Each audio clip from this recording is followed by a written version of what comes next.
we wafumana uthuthu ngathi kuyaliwa apha xa ikroba thini olweni magazi la olweni mamtenyana wathi xa ikroba apha thini zinkukhu ezilapha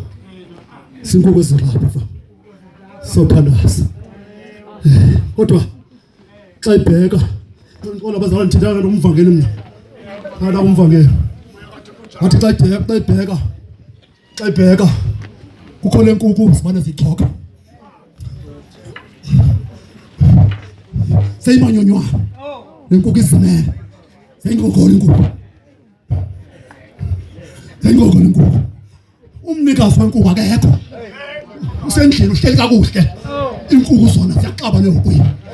bantwana bahle bathanda uThixo wathi nomfa ndizayithini nale nto bantwana bahle bakaThixo wathi sehamba uphinde wabuya wahamba ngathi uvuye icula lethusisi nalo nomilodwa emnqamlezweni bantwana bahle basekhaya wathi hamba nomfa wabheka endlini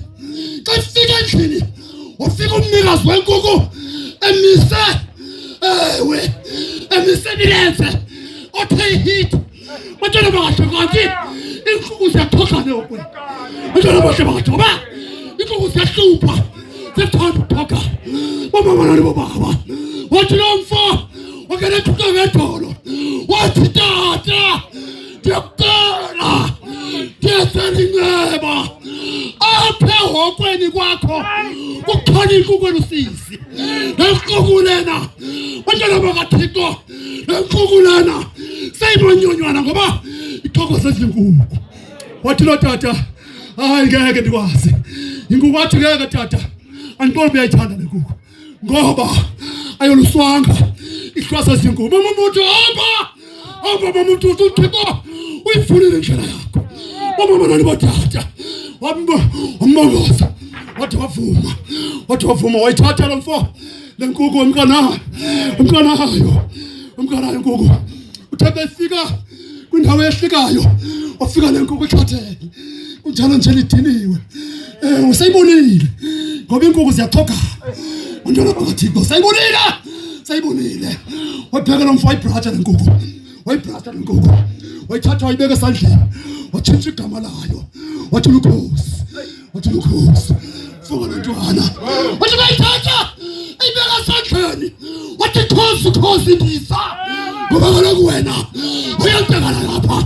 uyinhleke ukhaya bantwana bahle basekhaya yasuka le nkukhu esandleni sayo yathi qatha ngoba ikhathele bantwana bakaThixo uphinde wayithatha lo mfo wathi khosi ndisa kaloku wena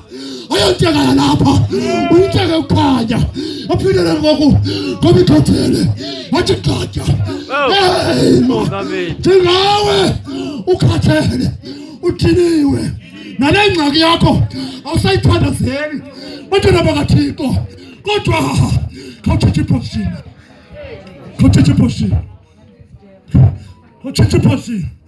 ubheke inyaniso yomthandazo wakho